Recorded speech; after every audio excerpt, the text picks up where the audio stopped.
bit different today. I'm going to talk about making these videos because it's a year since I really got into dedicating to do at least 1 to 3 a week and edit and the content. And it's been an incredible year, a year which none of us could have foretold.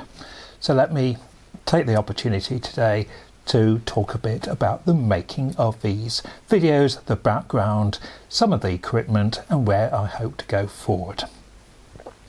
I have always been interested in video and film and photography. For many years I taught photography, I now teach some media studies, and I remember when YouTube started thinking this was a fantastic media. I started a YouTube channel back in 2007. One of the first videos I did was on a snowstorm in New York, and that got a lot of views. But something I realised was you needed to post constantly, and the equipment back in 2007 still wasn't fantastic. It improved a lot in 2010 with DSLRs and HD video coming online, and HD video was an enormous step forward. Equipment is important and helps.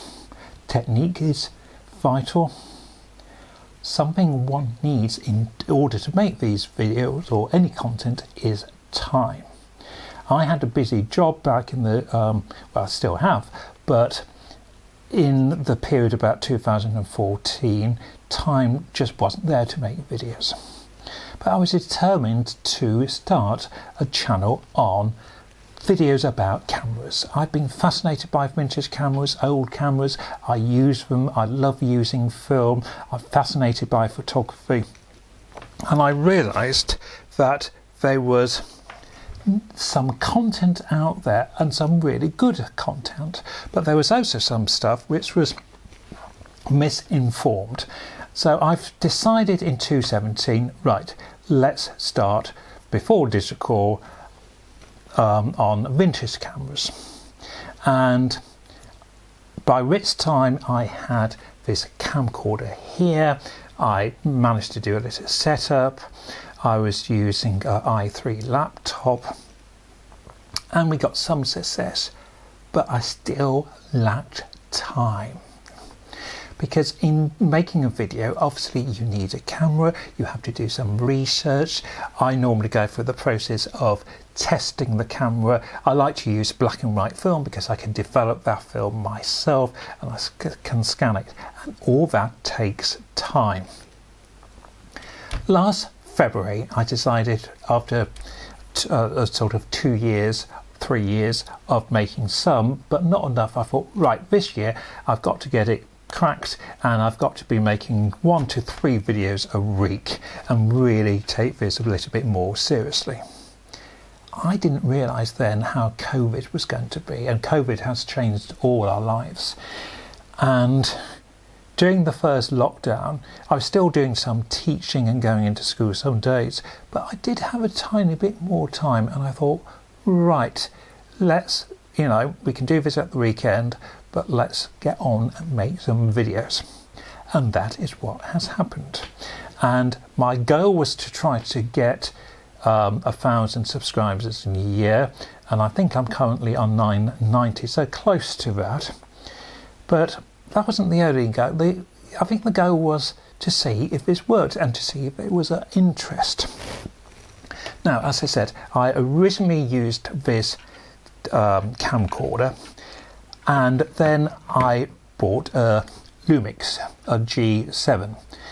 I bought it mainly as a mirrorless camera. I bought it to do some video, but I didn't think about vlogging. And then I realised with the flip screen and the fact it has a mic input, it is brilliant for vlogging.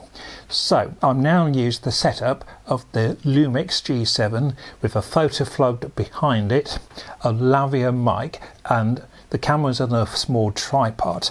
I've used different locations, but I find this location where I'm sat there, here, now, I can control everything, and for me, it works quite well. Now, so that's the basic kit. The process is I have quite a camera collection, but I also buy and sell cameras. So I select a camera to use, and I put a black and white film in, and I go out and use it. The cameras are various.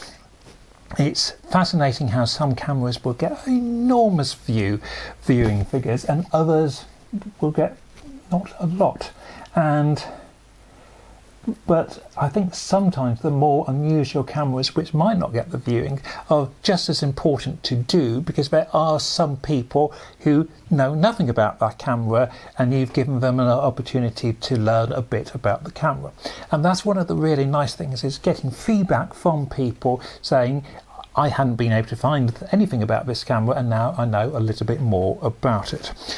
So the process, as I said, is I get hold of a camera, I start some research on it, and the research is various.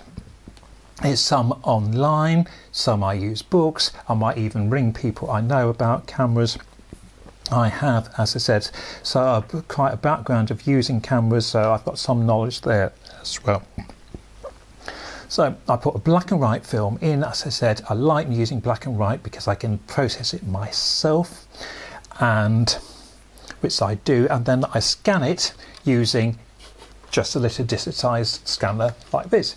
This isn't particularly good for print, but it is quick, and for online stuff I find it really useful.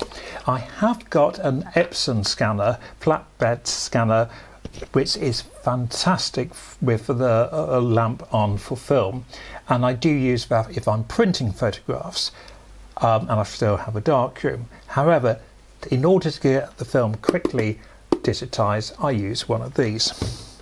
I then use either Lightroom or Photoshop, but I don't want to over process. I think it's important for the viewer that I have as close to the image that I've taken.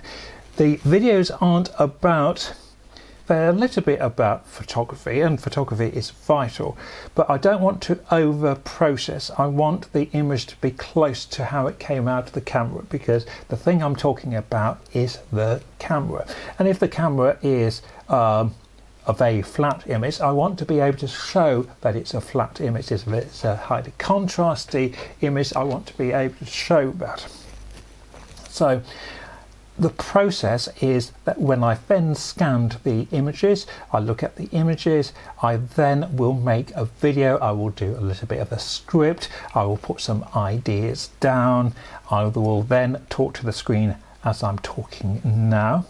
Some of the issues I've had is sound. I find it's really important to get sound right. Colour balance. I've had some issues where I've had daylight, and although I'm using a daylight bulb, you can have issues with colour balance, and you have to watch colour balance. For the video editing, I use DaVinci 16, which I find excellent. It's a freebie, it's a high quality freebie, and I've done nearly all the editing in the last year on DaVinci, and then I put it out to YouTube. It's been fascinating to get people's responses, and I've had really interesting questions which I hope I've answered. It's been quite an experience doing these. Thank you so much for all of you who have watched. Thank you for the questions. Always good to get questions and comments. Thank you really for watching, because without viewers watching, there's no point doing this. So I'm looking forward for doing more. I had no idea, actually, none of us knew that COVID was going to happen, but it did give me an opportunity of doing these videos. It is harder to get hold of cameras during such a time, but I look forward for the next year. Hope I've answered some questions in this video. As I said, thank you for watching. Thank you for being there. Thank you for the questions. Bye for now.